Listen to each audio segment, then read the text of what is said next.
language that says we have the right to do it, but the only reason I can imagine that the union agreed to it is because they said, okay, as long as it's based on a performance review, we don't want to see you give a step increase to a poor performing employee, but if their review is positive, then they should receive the same kind of step increase that their peers in other bargaining units receive. But either way, it is clear to me, and hopefully to the residents, and certainly to these individuals, that the discussion that's occurring is not related to them as individuals. And I think, Mr. Tabanelli, you made that clear. I think Mr. Axtell's performance is exceptional. He's a real attribute to the township. I've had an opportunity to work with him on numerous occasions, and I think he's somebody that we need in this position. Obviously, I understand what other board members are saying, but I think that I would agree that his performance is exceptional. That's all I. All right. Any other discussion? Hearing none, we have a motion by Mr. Witt, support by Mr. Capral, to advance Mr. David Axtell to Level 3 Public Services Director per the supervisory contract effective the next pay period beginning February 18, 2016. Mr. Witt, will you please take a roll call? Yes, Mr. Witt, yes. Mr. Capral? Yes. Mr. Batati? Yes. Mr. Brado? No. Mr. Tamanelli? No. Mr. York is excused. Mr. Verkest? Yes, motion carries. Thank you, Board. All right, last on the agenda, may bring some folks in attendance, perhaps some relief. It is a proposal to save money. So at the November 9th Board of Trustees meeting, we approved to post, advertise, and interview for the building official or building inspection director position. Throughout the time since then, we've accepted resumes, contacted individuals, performed interviews, and there were, at our most recent round of interviews, there were 4 individuals that interviewed. One of whom was an internal candidate, a building inspector in the building department, Mr. Brett Condon. In the time that he's been with the township, he's advanced himself, performed, respectfully, above average. He's performed well, based not only on his interview, but also recommendations from his peers within the township. We have drafted a proposal for the advancement, temporary advancement of Mr. Brent Condon. His current salary with the township, is actually his rate is $1,897 every 2 weeks. In September, he does qualify for a step increase, which would increase his rate to $1,956 every 2 weeks. So that's roughly for 2017, or for 2016, his salary is right around the $1,900 range every 2 weeks. The proposal would be to give a salary increase to $2,125 per pay period from the next pay period, which begins February 18 through December 21st, which is the last full pay period in 2016. This would be, in essence, kind of an acting rate compensation for assuming duties of the building official on a trial basis. The offer would end. The proposal is that it would not be renewed. The purpose of this proposal is not to circumvent the bargaining rights of either the AFSCME or supervisory employees, but simply stated, Mr. Condon, based on his experience, is being offered the proposal on a trial basis. In the event that throughout this trial process, the proposal would be that either party could terminate the arrangement with a 2-week notice. So if it happens to be that throughout 2016, if Mr. Condon finds that the tasks before him are beyond his abilities, or if the township finds that that's the case, we would reserve the right with this proposal to terminate that arrangement. If the arrangement is terminated, certainly he would be returned back to his position as a building inspector. His review and performance as an inspector is above average, satisfactory, whatever it is, but we simply don't know if the tasks associated with this job are within his abilities, and so we would be looking for a trial period. I've included in the packet Article 22, Section 2, which addresses the right of management to offer temporary assignments outside of the bargaining unit. It has to be approved by the township board. There has to be specific terms and conditions of the employment, and it has to be a written offer. If the board were to adopt this proposal, we would make a formal written offer. But in conversations with Mr. Condon, he's certainly interested. He applied for and interviewed for the position. What this would set us up for, though, is we wouldn't necessarily want to give Mr. Condon a temporary assignment and backfill his position with a hire as a building inspector, because if we reach the end of 2016 and find that this trial period didn't work for any of a number of reasons, we'd be in a position to, we have to return him to his former position as a building inspector. And now if we backfilled his position, we'd be in a position to lay someone off. In talking to our peers in other communities, several neighboring communities utilize inspectors on a contract basis or on a temporary relationship type basis where they work for a percentage of fees. So the second portion of this would be, in order to backfill Mr. Condon's absence, as opposed to hiring someone to do that, to establish or increase the relationships we have with existing people from other municipalities or licensed individuals, for outsourcing some plan reviews, some inspections, and consultation and services from a licensed building official. The spreadsheet that I prepared shows the cost, what we would say the 2015 cost for Mr. Maples. That's the first step, the building official salary. That was the step that he was at. I know it's a touchy subject. He would have been in line for a step increase, but this would be the beginning or lowest base level for the building official. After that, I've listed some of the other expenses that go in to filling that position. By not replacing the building official for all of 2016, we'd be in a position to save over $97,000. The proposed increase for Mr. Condon would add up to be about a little less than about $4,571. There's probably a small amount additional for FICA and Medicare, but in round numbers, that additional salary for for 2016 would be $4,571. In an interest of trying to estimate the number of inspections, I listed some figures here about how many building permits there were for 2015, how many inspections there may have been, how many can be reasonably performed by one inspector. I believe each of these numbers are conservative figures. I do not want to propose a budget that can't be maintained through 2016. But if we were to take 80% of an inspection fee of $50 and pay an individual $40 for that, and we were to outsource as many as 700 inspections throughout 2016, I've got an estimate, a budgetary estimate of $28,000. Likewise, we do outsource plan reviews, but Mr. Maples, when he was the building official, did some of those plan reviews.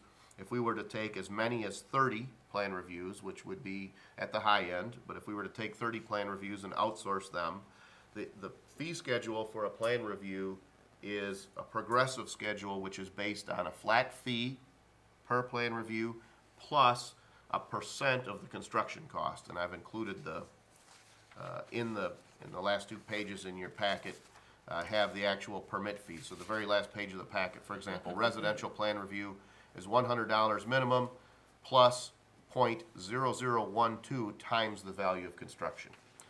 Commercial would be $250 plus 0.0015. So if we were to take a residential home that had a cost of $300,000 of construction, or a commercial renovation that might involve $300,000, say if someone were to rent out or lease one of the spots at Mariners Point that's vacant and have it redone inside, those cost estimates would be somewhere in the, I think it was $460 to $700 range, residential or commercial, for a $300,000 renovation or construction of a new home.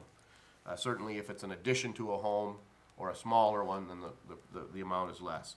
But I used an average $600 fee. 80% of that would be $480, so we've got a budgetary figure of $14,400 to outsource plan reviews. Those two outsourced budget amounts total 42,400. I would propose, again, as a conservative estimate, 45,000 budgeted for outsourced services. And I also included the letter that was provided by Wade Trim in 2013, when we'd reach out to see if they would be able to provide an interim building official. They proposed an hourly rate of $85 an hour. In conversation with building officials in neighboring communities, I found that we would be able to consult with someone in that role at a rate of $65 an hour, and that would be on our demand. So in the event that we needed some of that professional advice, we would have that. Again, we're talking about a majority of the construction season starting in a month or two. Some of that, some of the busier time and tapering off as the fall grows late. So we're probably not talking about a span that's 22 weeks or 22 pay periods in length, but probably, let's say, 36 weeks of busy time. And I've assumed 350 hours, so we're talking about 10 hours a week. I doubt we would be in a position to need consultation at a rate of 10 hours a week for the entire building or construction season, but the potential exists. So again, a very conservative number. Even if we were to hit all of those targets, we'd still be looking at a savings of about $25,000. So what am I asking the board to do? I'm asking the board to take an existing employee that we know, based on their performance, has performed very well, responsible, on-time, well-liked employee, a younger person who'd like to advance themselves, give them the opportunity with a modest increase to their salary to assume a bunch of additional responsibilities. Those responsibilities are likely to be progressive. I don't think that I don't think that on the 18th we'll expect the same responsibilities that we might in December. Kind of a learn on the job. Give him the opportunity to advance himself. It comes with no obligation, once this is done, to permanently offer him the position, but it gives us the opportunity to promote from within on a temporary basis, give it a test run. If either he or the board or the township is unsatisfied with the arrangement or his performance, we've got an agreement that we could terminate it on a 2-week notice. We can go back out, hire from the outside, and bring somebody in. And by outsourcing what I perceive to be, and it's important to note, these budgetary figures are high, not because I want to outsource as much as possible, but because without being able to anticipate the construction season, I don't want to be in a situation where I propose a plan that's going to save us $25,000 and then come back in August and say we've run out of money. Rather, I fully believe that each of these are budgetarily high or conservative estimates, and I believe that the savings would add up to be something greater than $25,000 as we reach the end of the year. There really isn't a failure mode. There's a built-in savings. It gives us the chance to promote from within. We get to the end of the year, if this person isn't the person, we go through the interview process, we've given it a try, and we hire from the outside. And just for whatever it's worth, the other trades inspectors in the department, as well as Mr. Axtell, both highly recommend Mr. Condon for promotion. So I don't know if there's any discussion, if there's some thoughts on the part of the board with regards to this, or possibly a motion. Mr. Supervisor, some thoughts. I think that it's good organizations look for people with potential, and they give those people opportunity and to develop in the hopes that their development can benefit not only them but the organization they work for. It certainly was something that we were required to do as managers where I came from. I think that by doing this, we have a perfect chance to take a look at an individual that we feel has potential, and it's a perfect way to evaluate personnel. If we were to hire somebody, we certainly know that someone can look good on paper, might even interview well, but we have seen in the past where that hasn't worked out quite as well. And so I think this is a good opportunity, and as you said a couple of times, there's no commitment. If it doesn't work out, I mean, I assume we'll have enough eyes on this. If it doesn't work, we're not under any obligation to continue it, but I think it is an opportunity to invest in somebody that we feel has potential without a lot of downside to the township. Thank you. And I know, you mentioned that, Mr. Axel likes Mr. Condon, but, I'm assuming you've reviewed this proposal through him as Mhm. well. Yep, And actually, he's on board with it. correct. Yep, yep. And secondly, as far as backfilling some of those, services, the consulting fees and some of the other things, Mhm. the likelihood of being able to do that quickly is good. Absolutely, yeah. I mean, you don't We're- see any pitfalls. When we were and- asking people, we're sort of an exception to how we handle those there's the majority of communities use inspectors in this type of arrangement. Well, and yeah, and to expound on that, what I would say is, I would say that when we talk about communities of a certain size, there are less communities larger than us that have their inspections handled on a contractual basis. There are more communities that are smaller than us, but it certainly isn't unique in Macomb County for a municipality to have this contractual relationship or this on-demand relationship with inspectors. So it's one way of getting through this, and it's as the season dictates, as the demands dictate, and it also as performance dictates. So, you know, we keep in mind that included in this proposal is we have 2 building inspectors, one of whom does plan review, but the volume of plan review is going to start to reach a point where it's more than what they can handle. You know, there are individuals that could do this. They're available. We've had this discussion. Various communities have different fee schedules, I guess you'd say. I'm proposing within this an 80% type relationship on inspections, and so.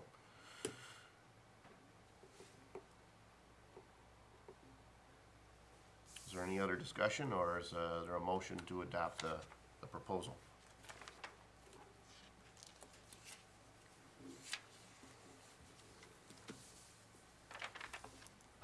I'm not sure how we want to word the motion, Mr. Supervisor, but I would make the motion to adopt the proposal as written for Mr. Condon.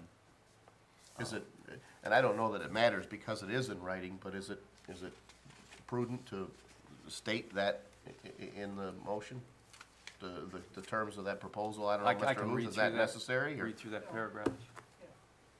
Is it suggested, I was offering to make the motion as written for Mr. Condon. I can read through it if it's No, you preferable. can add written, and then if we need to make some changes in terms of that, after it's fine. Okay, all right. So there's a motion by Mr. Batanti. Is there support? Support. Okay. I just put a date on the proposal letter. I don't see any date or anything.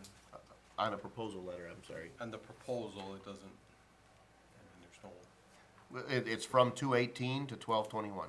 But I think Mr. Capel's saying I don't to know. date the The proposal, document but is this, kind of unofficial. this isn't the Oh, document. yeah, this that's isn't the gonna written be- proposal. Okay. Yeah, this wouldn't, I don't believe, and so Usually we would put it up in a form where, I mean, the union will have to agree to it, the employee will have to agree to it, we'll have to agree. So there'll be like signature lines, a header, a date kind of thing. Right, what I'm reading is within section 2, in the interest of executing the contract fairly, it says the township board shall determine the specific terms and conditions.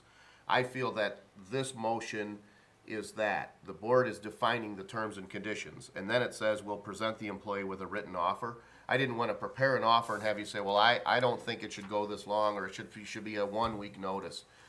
Based on these terms, I will then produce something in writing, make sure that it's satisfactory, and execute that contract. But I'm looking for the board to give me the authorization to make this proposal, so, is that sufficient? Yeah, Yeah. within the guidelines of the proposal presented tonight. Absolutely, all right, correct. That's all.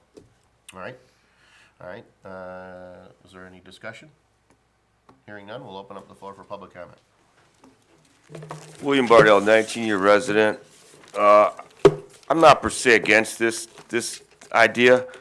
But what I want to say is, you got a young eager beaver that wants to eventually be the building official. In my opinion, your building official should know what the definition of a mean grade is.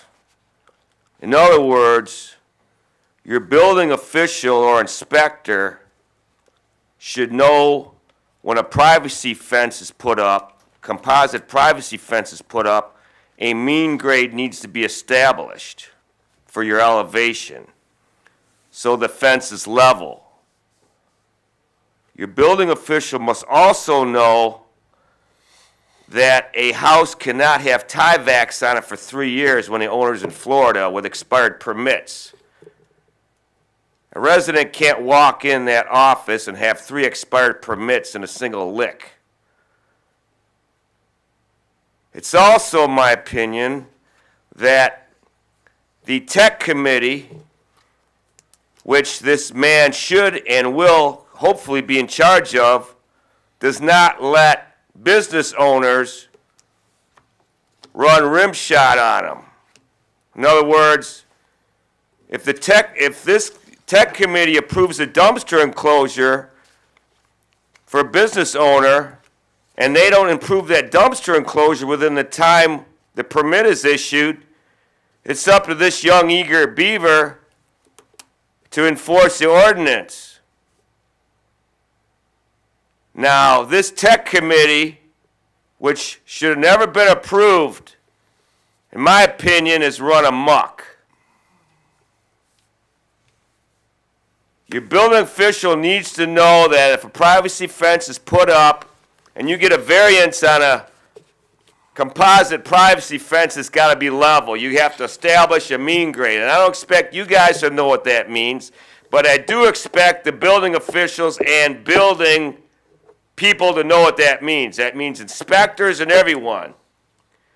I also, if you want efficiency in this building department, a few years back, I got few windows put in, and I worked midnights at a blast furnace for 12 to 14 hours, and in my instructions to the building department, I told them to call me on the bat phone. I didn't want to answer telemarketers. I wanted to sleep till they came in for the inspection. In my instructions, I said, call me on the bat phone, half hour before you come. When you get a mattress delivered to your house, they call you on your bat phone. My next stop will be there within a half hour. The cable guy comes over, he calls you on his phone, he says, I'll be there in a half hour. This building department does not call you. They tapped on the door. I worked 14 hours at a blast furnace. I don't know if you ever worked at a blast furnace, it's pretty romantic. 14 hours, and they tap on the door. I didn't hear them, and I'm like, oh my God, they put a little thing on the door. Oh my God, another day with no sleep. You got inefficiencies in this building department, and Mr. Axtell, if he's running this thing, and if you got in your mission statement that you're in charge of this building department, then you need to change your mission statement or find out someone who can run this building department because it's not being run the right way. You got inspectors that don't know what a level is. It's got to be level, it's got to look good, it's got to be functional. It means dumpster enclosures, fences, anything. So, good luck to Mr. Condon on his new promotion, and hopefully when a guy with 40 years of civil engineering experience comes in and tells him what to do, maybe he listens to 20% of it. Thank you. Thank you.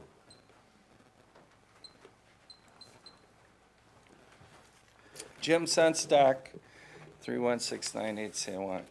My understanding was that you guys were going to bring back a candidate that you agreed to in an interview was the most qualified, and you were going to offer him employment. And apparently, it was around this 65,000 plus benefits and 97,680. The problem I have is that's not what's happening here. And I guess I'll ask it up front, just in case there needs to be some disclosure.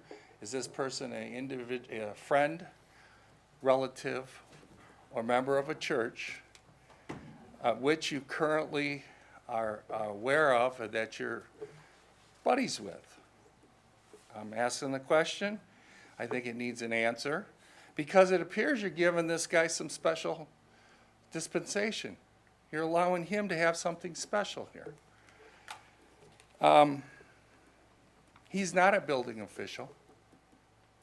He isn't now. He hasn't been. He's an ordinance officer. When you hired him, you hired him as an ordinance officer. So he has no direct experience in the building official activity. In fact, he's not even able to serve, to be registered as building official per his own admission until November of 2016. Well, geez, we're in February. Oh, isn't it amazing how this thing seems like it fits?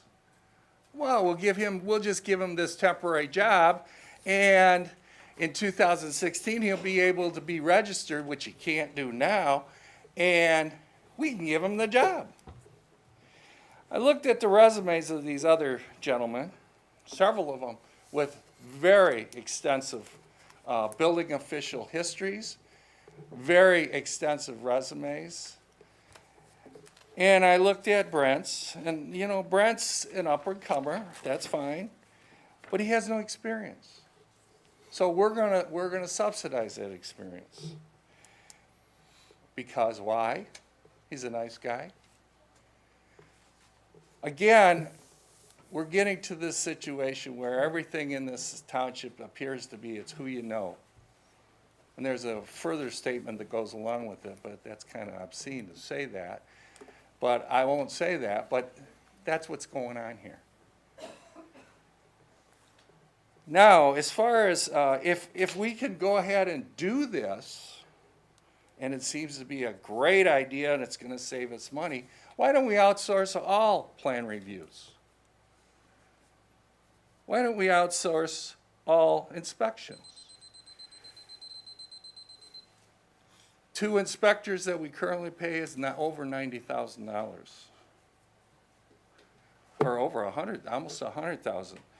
We could outsource it for about 65 or 70,000. Well, we'd save that permanently. And on top of it, we wouldn't need a building official because there wouldn't be anybody that needed to be supervised. You guys aren't thinking out of the box at all. It's all friends, family, and church. And I'm sick and tired of it, and the residents are getting sick and tired of it too. It's obvious. Sounds good on paper, looks good on paper till you go back and look at the details. Go ahead and do what you guys want. It's all coming out. Thank you. Thank you. Seeing no other public comment, we'll close the floor for public comment, move back to board comment. Mr. Condon is neither a friend, relative of mine, and I frankly don't know what church he attends, but I've never seen him at mine. And I'm at a loss. We've had good employees that by every board member's opinion were qualified, and we said, okay, well, the contract says that if their review is good, they get a pay increase. We're gonna pay for experience. Now we propose, well, look, you know what, here's a chance for us to save money. Well, no, there's these other guys, pay them more because they've got higher experience. I frankly don't know what the resident wants. What I'm looking at here is real simple. We interviewed 4 individuals. This individual, by the people who were in there, performed well in the interview. Furthermore, we know based on approximately 2 years of employment experience that they do well on the job. They've literally shown up and done well on the job. They've advanced themselves since they've been here.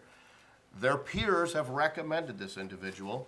We're gonna give a trial basis without obligation for 44 weeks.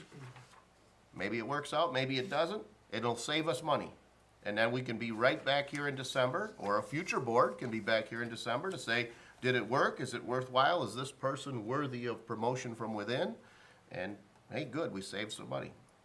I doubt any of the individuals that, I shouldn't say any of the individuals, I certainly say two of the individuals would have taken the position at the $65,000 or $61,000 salary. So the savings is likely greater, because had we extended an offer to either the other two individuals, it's likely that they would have wanted to come in at a step higher than the base or step one or level one salary.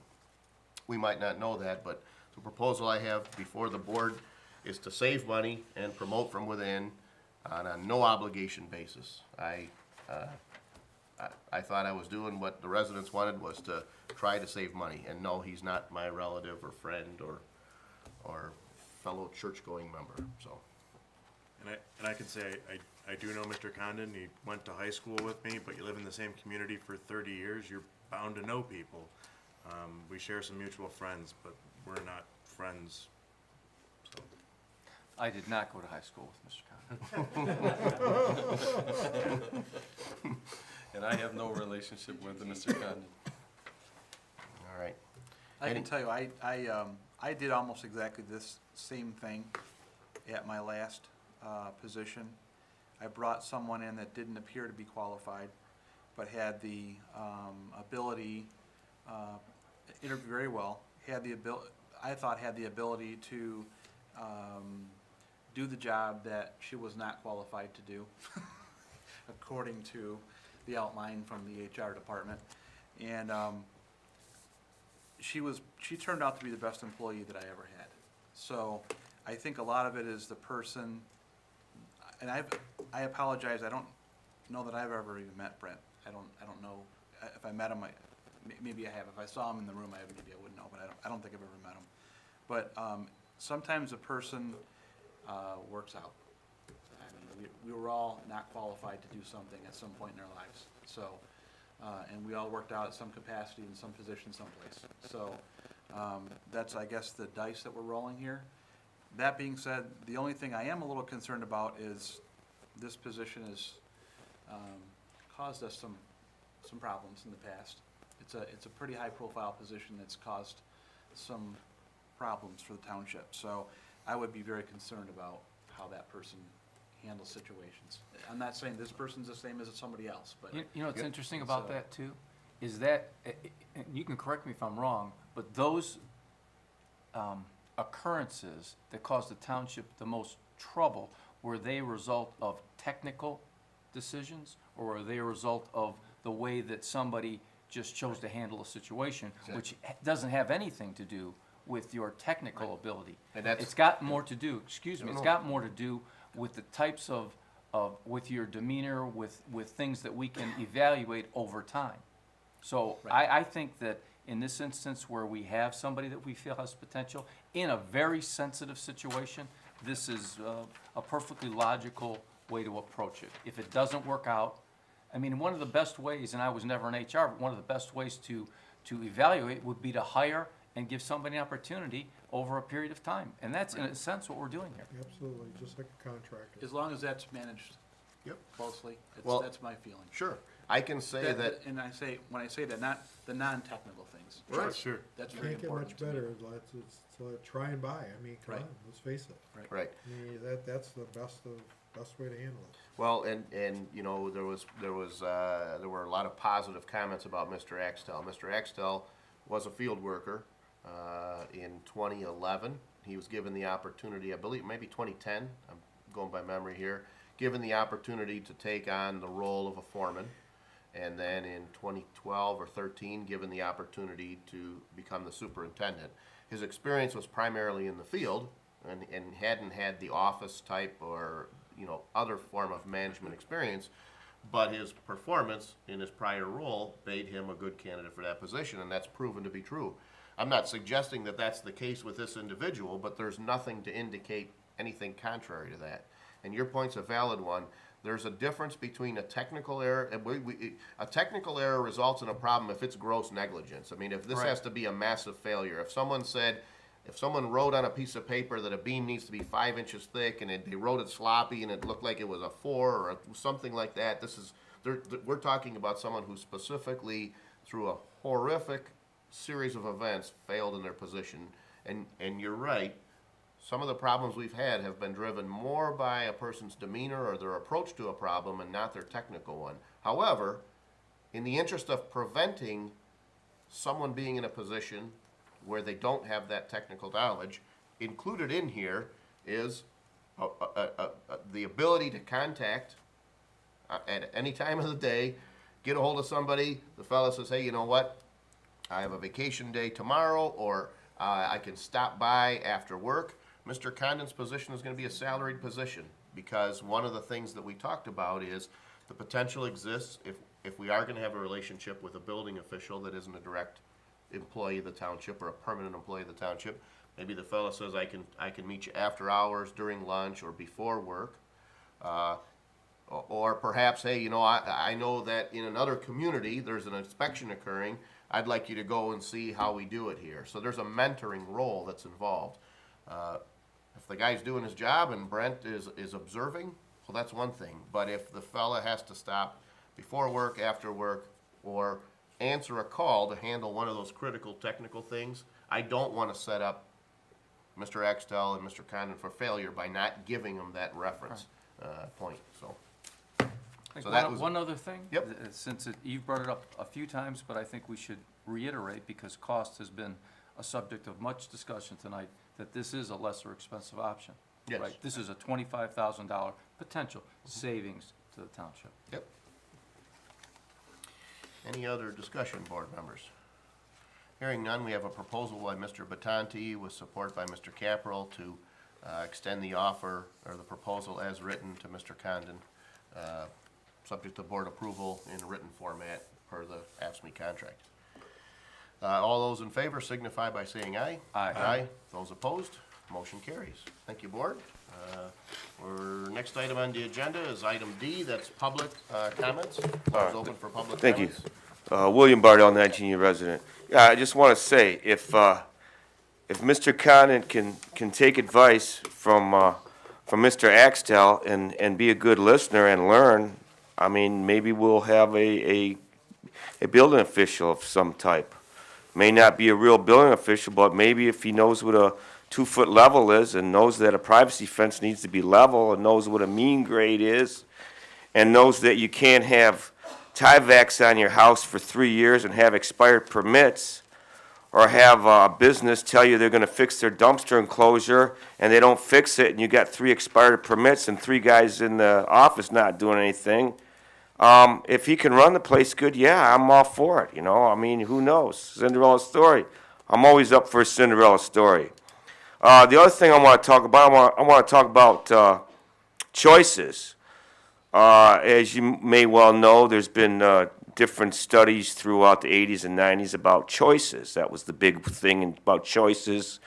And they talked about that as far as raising children and so forth, giving kids choices, you know, choices to act. They used to, instead of saying act up, they said act out. And to me, it sounded like acting out a scene from a Broadway musical or something, but they used words like that about choices, giving them choices. Do they want a timeout, this and that? Well, I think the residents need choices when it comes to this fire millage and the police millage. Why they weren't separated. You have 3 millages, 1 millage for 25 men, including the increase that we had 2 years ago. There is no increase other than to maintain what we raised your fire millage 2 years ago. 30 is recommended by the fire board. Give us the choice. Second, police. A mild increase for police protection. Keep it separate. Choices, again, choices for us. We're adults, we're taxpayers. We want choices. Third, it's recommended that the fire committee recommends 30 firefighters personnel. Give us the choice. Do we want 25 or do we want 30? Give us the choice. Break it down. It keeps going up and up and up. You just raised our water transmission bill. We got some of the highest water rates ever. Not just the taxes, our water. And lastly, I'd like to remind everyone to check out SaveLakeSt.Clair.org. We got dumped, I won't read the numbers, but we got overflow dumped into our lake, and I know everyone loves the lake. It's kind of hard to ice fish now, it's melting. But we all love fishing in the lake, we all love our lake, and we want to make it better. We don't want to bust the chops of the marinas, we don't want to bust anyone's chops, we want to make it better. So I urge everyone to visit SaveLakeSt.Clair.org or go to Save Lake St. Clair Facebook, and let's stop these officials from giving permits to dump in our lake. In 2016, there's no reason to dump sewage into the lake. People have been knowing about this since 1990. It's getting old. Please, people, let's get behind this. Let's make a resolution, and let's our township fine these people for dumping in our lake. Thank you. Thank you.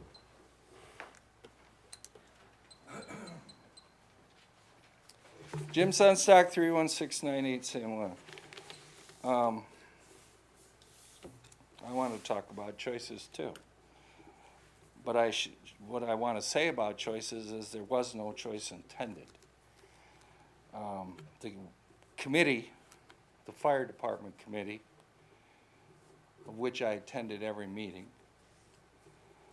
the first statements out of some of the board members' mouths was, well, let's just throw a tax increase on the ballot, and they have to vote for it, because if they don't, they won't have a fire department. Well, that's essentially what happened. This was the same fire committee that when it was formed said that they would check all expenses and look at all ways and things that are operating in the township with the fire department. So, which included at the time, it was quite controversial, hiring a secretary for about close to, with benefits and everything, about $75,000 roughly. Could have saved that right off the bat, remembering that the township fire department was over $500,000 in the hole at that time, or going into it at that time. It wasn't discussed at the fire committee, not at all. Not one word was raised about it. Well, let's see, what else did they look at? Well, they looked at possibly dispatch. And everybody kind of agreed without any real numbers that supported it, just, yeah, we'll look at going for dispatch. Because the county's going that way. That's a good idea. Problem was the fire department wasn't on board for that. In the meeting. Well, we'll have to negotiate that. That was their statement. Well, what else? What other things? Well, what about MedStar? It's been discussed many, many times. Other communities in this area use it. And the fire committee decided, in their infinite wisdom, recognizing that most of the guys that were on the fire committee were former fire chiefs, SEMCOG fire people, people that had a vested interest in allowing government to get bigger. And the decision was made that, nope, we make $400,000 in fees, and so we can't replace that, and we should keep MedStar. Now, I'm sitting there and I'm wondering, why would you not go out and have MedStar come in and give a proposal? There was no proposal made. There was none offered. There was none solicited. There was nothing. The fire committee, in their infinite wisdom, decided, we don't want MedStar in here. Oh, we're surrounded on three sides, all these other different excuses. Have MedStar come in and give you a presentation. But nothing was done. So in the final analysis, then they said, well, geez, let's look at the levels of service. And the levels of service was, well, I think it was, we have 25 firefighters currently, because we've laid off one or two. or haven't replaced them. And we're doing just fine, and we've been doing just fine for quite a long time now. And, well, that's not what we want. We want 30. Because we'll get better service. We'll get better coverage. We'll get this, we'll get that. And so the fire department, or fire committee in its infinite wisdom said, we need 30. So now what do we need for taxes? Well, let's see. The taxes that we had, the $500,000 that we got the people to buy into the first time, that we said wasn't gonna last for the full 3 years, was gonna be down to nothing that last year. Well, it was fully in effect. In fact, we were running a gigantic deficit at that time. So, well, okay, so we need to cover at least that deficit, and we need to cover the cost of these 30 firefighters. And, oh, we'll get some savings from some of the command officers might leave. Not guaranteed. And we might get the dispatch to leave if the fire department agrees to it. So we'll come up with this rate for a millage rate, actually increasing the size of the fire department. And so that's what's been presented to the citizens. And now I sat here tonight and listened to the spiel from the supervisor that indicated, oh, we really didn't raise it very much. We didn't do this, we didn't do that, it's only 8.4%, blah, blah, blah, blah, blah, blah, blah. But that didn't include the 0.5 mils originally. It didn't include a lot of that stuff. And I see you didn't waste any time to get your speech in after the court said you could talk. Well, if you're going to talk, at least talk and tell people the right things. You're not. You're lying to them. And as a result, you're hoping that people will just kind of push it off and not do anything. Well, I'm going to make a recommendation to the people, and I challenge any single person in this township to give me a call if they want. This fire department millage is a bad deal. Vote no on it and make sure that you force these guys to come back with a proposal that splits all of these things up into different proposals so that you can pick and choose what you want. Because if you don't, you fell to their strategy of holding us all hostage. Thank you. Thank you. Seeing, oh, I'm sorry.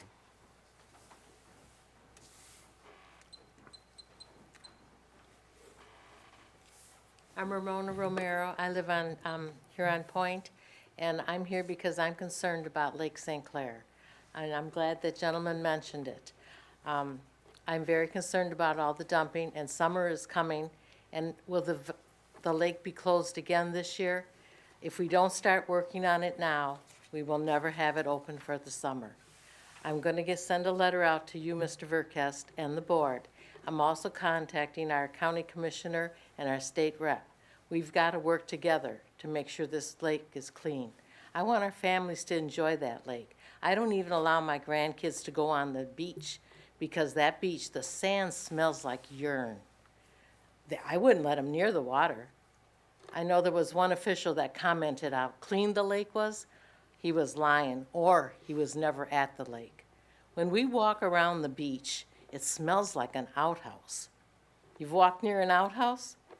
It's our lake. That's how we're using it with all the dumping. So I'm asking you and the board, along with our commissioner, who I will get in touch with, and our state rep, and the beautification committee. I want us all to work on this. And we can't put this off because the next month is March, and our summer's coming upon us, and I want this beach open and clean for all of us. How can we say pure Michigan when we can't even swim in our lakes? I hope yous are willing to work with us. Thank you.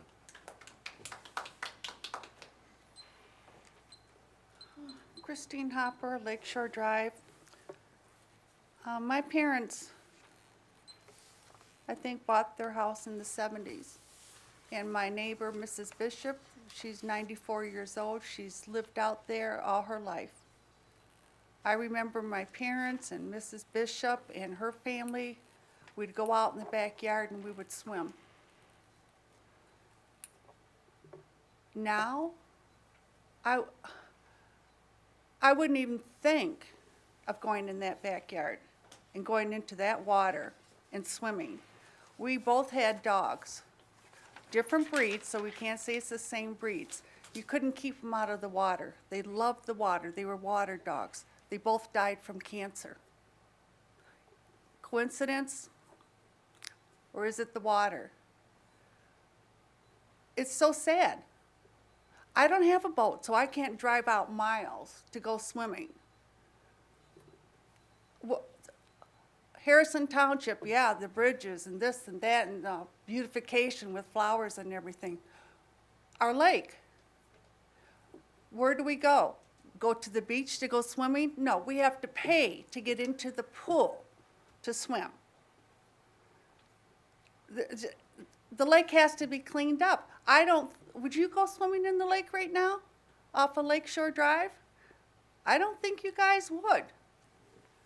And I don't think anybody on Lakeshore Drive or any place in that area swim in their backyards anymore.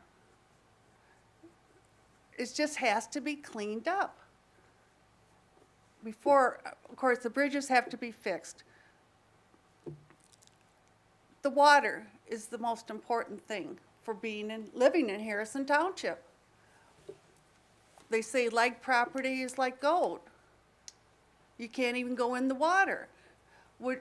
I wouldn't even think of eating a fish that was caught in the lake. Have you ever looked at those fish? They have spots on them and everything else. I wouldn't eat a fish that came out of there. There's definitely something wrong. We have to correct it, and please, think about that. Would you let your kids go in that lake right now? I don't think so. Thank you. Thank you. Seeing no other public comment, we'll close the floor to public comment and move back to board comment. There were a couple of things discussed. I certainly would disagree with many of the things that the one resident said relative to the Fire Services Committee. I think there were a lot of half-truths and outright lies said from the podium, and I'm not gonna even take the time to respond to them individually. Regarding the lake, I don't know of any board member that doesn't agree with every comment that was made at the podium. The one thing that I find frustrating is I like the notion of working together, but keep in mind, Harrison Township does not have any regulatory authority. As a advocate of the residents, I participate in every opportunity I can to appear, whether it's in Lansing or whether it's to sit on the Water Resources Advisory Council. We most recently toured the George W. Kuhn Basin and its operation, and every chance I get to advocate, I advocate as a representative of the residents of Harrison Township. But if anybody here or at home or any resident thinks that the authority to fix the problem rests at the township level, they're mistaken. This is an EPA and a DEQ issue. These releases, whether we like it or not, are permitted by federal law and by state law. So it would be sort of like coming here and saying the township board needs to fix a problem with, I don't know, at the courts. You know, the court is out of control. You Harrison Township people need to go to the Supreme Court and fix the Supreme Court. It's, and I apologize, I'm venting, but it's frustrating. This is great to make sure that we're informed, but the people that can fix this are not township trustees. They are state legislators and they are U.S. legislators. Those are the people that establish the rules that allow the permits for this to happen. It's not a township issue. To the extent that I advocate for the issue, absolutely. But to the extent that I truly believe I'm empowered to fix the problem, no. So I'm saying the same thing you're saying, and I respect and appreciate the passion that people have. But to say that it's going to be solved at the township level, it just can't. I heard one resident say the township should fine people for dumping. It's just simply beyond the powers that are given to townships. So, yeah. Can I speak? Sure, Can we talk? sure. But At the if podium? the county works, the state works, our state rep, our county rep, you, and the people here get together, we can make enough noise to make a difference. Right, understood, but trust me, so the resident said, if we all work together and we try to make enough noise, we can make a difference. We do that. Our state rep, Anthony Ferlini, has brought leadership from Lansing, people in leadership positions, to Lake St. Clair. They've taken them out on a boat north of the Clinton River and said, hey, take a look, and look at how beautiful the water is. And then someone who was willing to take the time to take these guys out on the lake said, well, let's travel south of the Clinton River. Now, in all fairness, some of what we see south of the Clinton River is merely silt from the watershed. But the emphasis on how much the condition of the water quality changes as you travel south of the Clinton River or toward the spillway was physically demonstrated to these legislators. Those are the people that can make a difference. So we absolutely have to work in conjunction or in concert with those people. But to suggest that the township has the authority to stop it or to fine it or to prevent it is just simply unrealistic. It's not, that's not an authority you have. And I know that's unrealistic. Sure. But all of us together. Absolutely. Making a noise. We want that beach available for our families. Correct. And last year, it was closed, I bet 75% of the time. Yeah, it was not 75%. I think there was a total of, I think there was, and I'm going by memory, I think it was 60 days. One of the things that was determined is the method of testing at the beach had changed last year, and it's a matter of public record. Am I saying that that means that the water quality is good? No, that doesn't mean that the water quality wasn't poor. But the frequency of testing last year was changed, and one of the things that we're working on is to try to get the Heart Lab, which is a teaching facility located at Lake St. Clair Metro Park, to participate more in the testing of the water so that we have more frequent testing and real-time testing as opposed to a test that averages out over, if you have a bad day and it's averaged out over the course of a period of time, it contributes to the 30-day mean. There's a whole process defined by the DEQ. And even that process this year was refined by the DEQ. So there are changes. Now, the testing doesn't change what occurs relative to the releases. But the testing needs to be accurate to give an honest picture. So if we say, well, it was only closed 4 days this year and 60 days this year, when you change the testing and the frequency and you don't change the rules, you're not doing it. Why we could say that we wouldn't test that water on a daily or many times a day basis, I can't possibly understand. So if we're going to talk about how you're going to fix the lake, or how you're going to improve the quality of the water, how can you possibly do it by saying, well, every third day we'll test?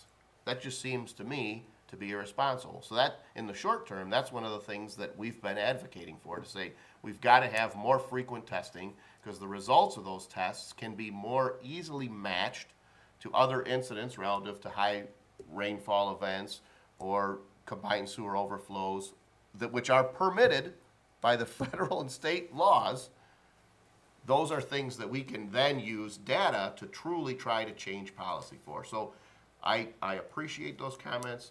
I guess maybe I'm a little sensitive when sometimes people direct them to this board as if we're causing the problem. I can say as a supervisor, I am working every chance I get to be that advocate in that environment. I try to do so. And that's what I want you to do, along with the rest of us. Sure, absolutely, right. Testing one day and it's borderline this day, okay, so it's okay to swim.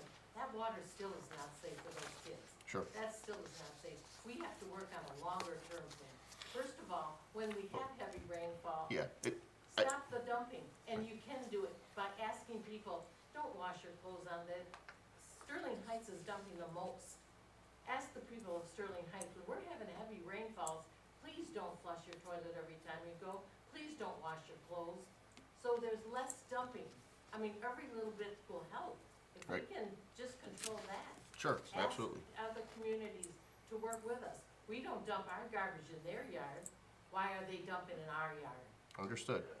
And just for the record, I've given And the, these are our backyards. No, I literally, Dumping in. I understand, I understand. And for the record, I gave license under public comment because not only do I know Miss Romero, but she was my Cub Scout leader, so I didn't feel it appropriate to bang the gavel, so. Is there any other board comment? Yeah, Mr. Supervisor, I do have a question. I believe it was last year, the DEQ or the company that was taking care of the new parking lot and water flow through Metro Beach had proposed or had was granted a grant to open up the Clinton River to the Metro Beach The Marsh. North Marsh, the Right. North Marsh. My question is, opening up a water flow from the Clinton River into the North Marsh, could actually be detrimental to probably the last jewel we have where we don't have water coming from the Clinton River directly into that watershed. My question is, how do we find out what phase that project is in? And that, number one. Then number two, how do we voice our concern where we don't get that open? Because I just think we're gonna be letting raw sewage into a pristine marsh and the Metro Beach Black Creek. Yep, Unfortunately, so- it's a dying marsh because Yeah. it doesn't get water flow. Yeah, I would say, and I am certainly not a biologist, but from the information that I have, I would say that a lot of what you said is not what I've learned from the process. The marsh is dead because it does not have flow, number one. Number two, contrary to what we might think, marshes throughout the world actually serve a purification process. Now, the amount of water that's likely to come in from the Clinton River through that hydration attempt is not likely to be a significant number. But truly, the very reason why the runoff from the parking lot at Lake St. Clair Metro Park was directed instead of into the Black Creek, but into the marsh is because the marsh has the ability, it's a living organism, if you will, or body that can perform a filtering process. It's the way it's what it was designed to do. So it does break down and improve water quality. You said a mouthful there. There's an awful lot there. I can say that the process is it's a grant-driven process. The Huron-Clinton Metropolitan Authority was successful in securing a grant to improve and hydrate that marsh. When we think of Harrison Township, if you look at a map, I was recently at a water quality meeting, and people were talking about, turbidity and how some of what comes out of the Clinton River and the spillway is literally silt from the watershed, and how there are projects upstream to eliminate that they call non-point source, I forget what it is, but basically sources of contamination that aren't driven from combined sewer overflows, silt, eroding banks, other things that result in that. But the fact is if we could go back 100,000 years and prevent silt in the Clinton River watershed, we wouldn't have a Harrison Township. Harrison Township was built by that. I mean, there are literally sandbars that are forming at the mouth of the spillway because there was never a flow there before. The quality, when they looked at kind of revitalizing the spillway to make it like an urban park and improve the natural habitat, one of the proposals was to go out into those sandbars. The quality of the silt there, it's almost like the way you mine for gold. That spillway flows at a certain rate, it hits the lake, and it has a natural separating effect of in other words, at a certain speed, a certain weight of dirt, sand, silt is gonna particulate matter. It's gonna settle out based on the velocity of the movement. So that's what's occurring at that mouth. But I don't know from the things that I know about that project that's the likely effect of hydration. Okay, so I guess my only ask is, can you send to the board any information you have on that project? Sure, Okay, absolutely. thank you very much. Yep, absolutely. Any other board comment? Hearing none, I'd be looking for a motion to adjourn. So moved. Is there support? Support. All in favor, say aye. Aye. Opposed? Motion carries. Meeting adjourned. Thank you, board.